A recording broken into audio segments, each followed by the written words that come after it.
Hope you guys are having an incredible day wherever you are around this beautiful world that we live in. My name is Allstar, 11 years in crypto, and today we are going through something very, very different in terms of learning cryptocurrency for beginners. So I'm going to teach you guys and girls about cryptocurrency very in depth. This is a cryptocurrency video for beginners, but it will have a lot of nuances that you guys and girls out there must know to be very successful in cryptocurrency, teaching it to the people around you and also making them understand that this is the future. Now, if you guys are new here, what I do is keep the noise outside of the cryptocurrency space. I make you guys very, very, very profitable in terms of making life-changing money every single day. So if you guys like that, make sure you subscribe, notifications on, and make sure you share this with the people that need to hear this, because I'm gonna make it as simple as possible for you guys and girls. Let's begin. So we are going into what it is used for, what is a coin, who can make the coin, how to trade it, is this gambling, what is it used for, choosing a coin, making sure you get the right coins, the best coins, and also fundamentals versus technicals, and the manipulation aspect of it, etc. from, again, the 11 years in crypto for you guys and girls. So stick in for this. You guys will have these gifts in here. Make sure you share this with the people around you who need to hear this. Okay, so why go into cryptocurrency? Why do this instead of normal everyday currency? What is cryptocurrency and why should we buy cryptocurrency? So cryptocurrency is a way of having money available to you that is your own to use and is protected by yourself without any middleman involved. Now, contrary to central banks, you must have your info ID and your identity attached to records of what you spend and how your money gets transferred to other places, the transactions that you make every single day. This is controlled by banks and the government, and they hold your records and they know what you're doing with what you have. They also know how much you have, what you're spending it on, and everything in between. Now, decentralization for something like cryptocurrency means that there is no personal info needed for these cryptocurrencies, and these cryptocurrencies are owned by you, meaning that you have the passcode. There is no middleman involved keeping a record of this. You don't need identity with this either, and it's not attached to your ID, etc., to using it in the real world on goods and services. Now, that is what cryptocurrency really is. It's a decentralized form of currency that allows you to spend it on goods and services. It's just using a different form of coin or token that is digital rather than physical. The money is printed in the exact same way, and there is a set number on that physical cash that you have. There's a serial ID and also an ID attached to you if it is in your control, as in I have this piece of money. Something else, a third party, an entity keeping records of what you are using and how you're using it, and that is the banks and the governments. Now, so for cryptocurrency, no personal info is needed and none needs to be given because it's owned by you and you only. Now, that means you have the passcode and you have the username, etc. But that also means if you lose access to the passcode and the username as well as the recovery phrase, then you lose access to your money. But it is put fully in your control. That is what decentralization is for the most part. And we're going to be going deeper into this in a bit. But my recommendation to you is this: write down your passcode and your recovery phrase somewhere physical to make sure that you don't lose access to this, especially when using a digital wallet to store these, or a ledger or a Trezor. Make sure that you keep it somewhere safe so you have access to it and no one else can shut it down or hack it or get into it. So that is the great thing about this. No one can shut it down. Contrary to central banks, if a central bank chose to shut down your access to money, they can do so.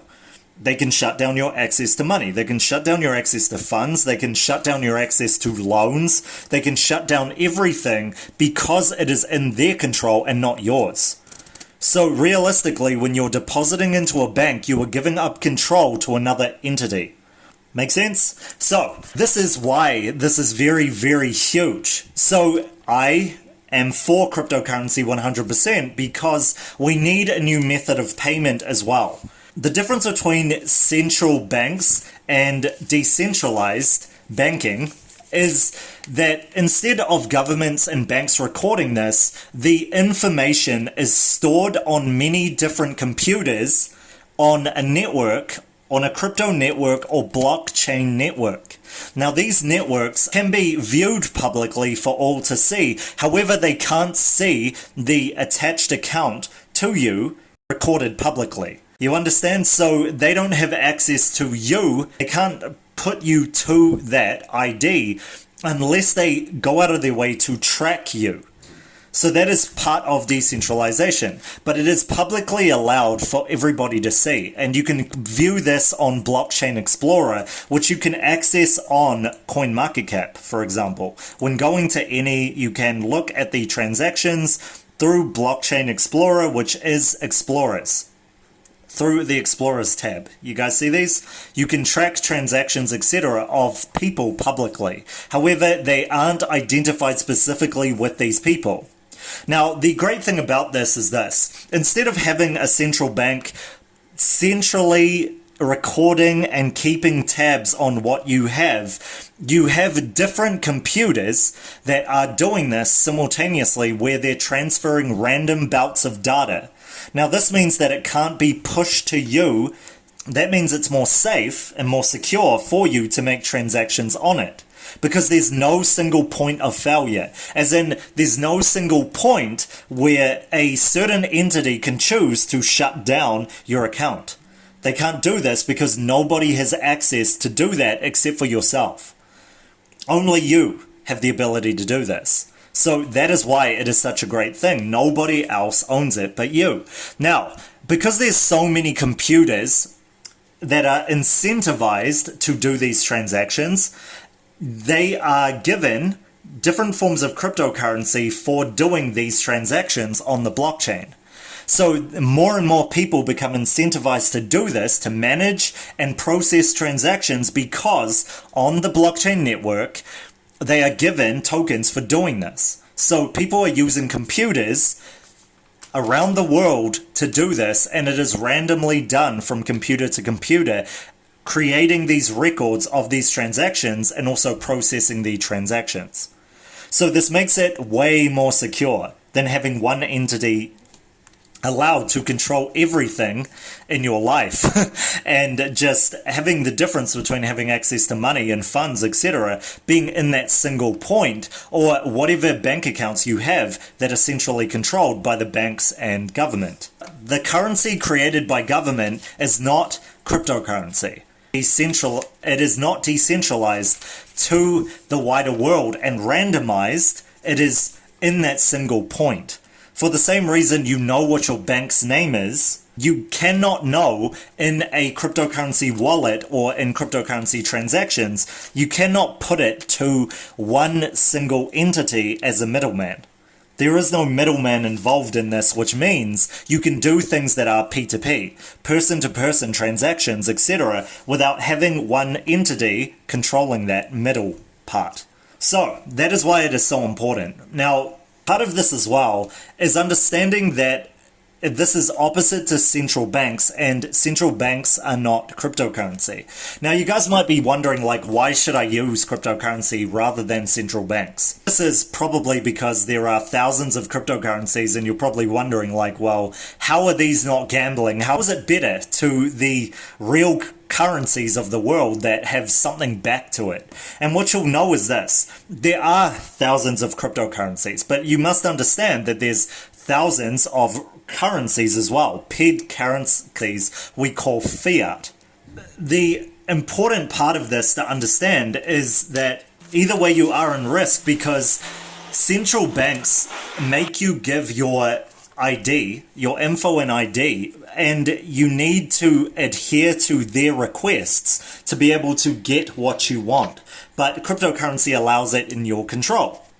So what you'll realize with cryptocurrency versus normal currency is, unless there is a central point where you put your money, as in it becomes centralized, as in you place it on the exchange, it is very, very difficult for somebody else to access your funds.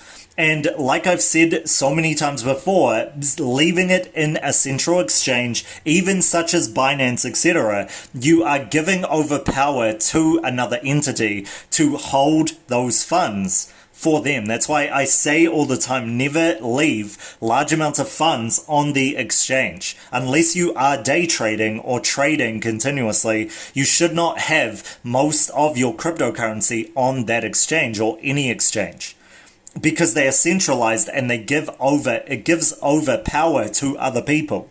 Now, with that being said, you guys got to note what you're giving up in terms of fiat currency versus cryptocurrency. One thing you are giving up is the, security of having a entity backing it in terms of getting it stolen.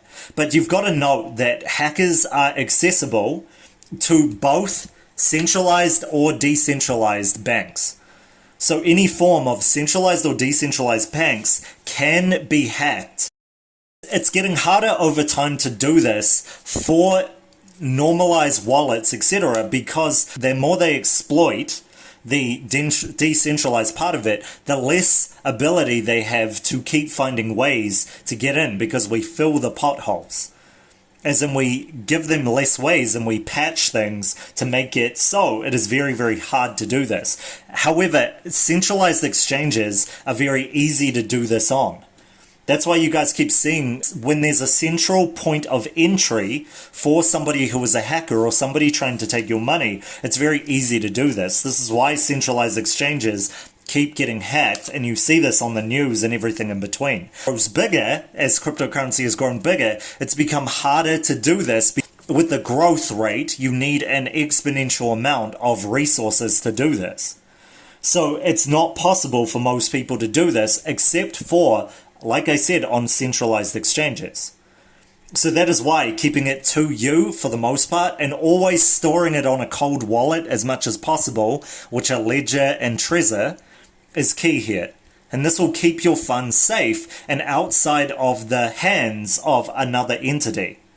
It is either physically stolen or put in to a drive where it is accessible and exposed. Where it is. However, again, technology has coming to the point where a lot of these have been taken care of, a lot of these hacks have been taken care of, and now it's just down to you and securing it yourself. Now, a majority of people use the volatility in cryptocurrency to make profits off cryptocurrency, but you must be able to have the mentality of using your money to make more money. And this has everything to do with trust. Now, trust is something that you guys have with your fiat currency, whatever it is. So with the USD or the Euro or the Australian dollar, the yuan, the yen, etc., you are given trust of that of that currency to give you some form of backing that this will be secure, safe, and easy to use. Now, the ease of use is big because this is more adopted mainstream than with other currencies. However, there is a term of mistrust now, especially with the currency inflation that's happening around the world, as well as the manipulation of currency that is very easy to do with one single entity doing this. So that means the power and manipulation that comes from this is huge. Because if one point of contact can actually do this, then what do you think can happen if they just decide to take over whatever currency it is? They can print it as they choose, they can inflate it as they choose. It can lead to a lot of economic problems as they choose, as somebody else chooses. So this is where this has led to a lot of mistrust, and this has led to a lot of the problems we have today, a lot of the crises that that we have today that will worsen the more this inflation continues with our money. Long and short of it is, as money grows over time, as in it grows in the amount over time, this leads to a watering down of the worth of the money. So as that happens, the prices of goods tend to increase in price, and the value of the money tends to decrease in price over time. The first thing in economics I learned, actually, was more demand for less supply. But if you have more supply, there is less demand. You understand? So more supply, less demand, less supply, more demand. So that's the basics of this. And you guys can go in depth if you choose to, but that is the long and short of it, and all you really need to know about this. So with something like BTC, for example, that I've kept on for an extended period of time, it is divisible as well as other currencies are, but the great thing about this is it's very limited in its supply. There is only 21 million that is created ever, that is going to be created ever in this world. So therefore its price has the denomination or the reactive response of people buying it, because there is less supply and therefore more demand. Whereas you see something like the fiat, any fiat and dollars, etc., and you see something like what happened in 2020 or what happened in 2021, where they printed trillions of dollars out of thin air. And then you see more of a watering down of the money. And by the way, a good, I think it was 5% plus, 5 or 8% inflation of price just with those trillions of dollars printed. A 5 to 8% inflation. That is crazy. That is absolutely crazy, and that means that we're closer to our own demise than ever before. Just look at places like World, and you see how much their cash is lost value, their currency is lost worth.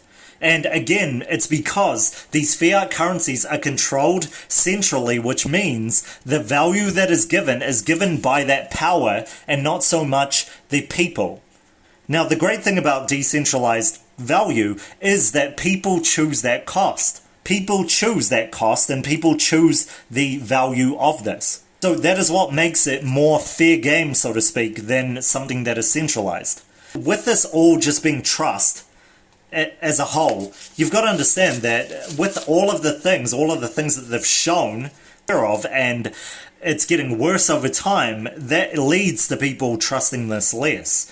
Circumstances aren't great for people, they just become worse, right? When they aren't great for people and there is no way to change that because you can't change that, then it just becomes worse over time. And that leads to an uproar, doesn't it? Now, this is the reason why it is so important. That is the reason why the P2P, going person to person with no middleman, is a huge thing, but also the decentralization being a massive step forward with this, that removes the middleman. It allows you to do this with no identity, and it allows you to do this personally and have it all in your control in a way where nobody else can see records of it or public records of it, and it's not attached to your ID. So this is what makes it huge. It is less centralized in this way because it isn't using a form of fiat currency to actually get that record, and because it isn't seen as an actual asset through most eyes, there is nothing they can do about those transactions. So let me know what you think in the comment section, and thank you guys for listening in this long. I will catch you guys for the next one tomorrow.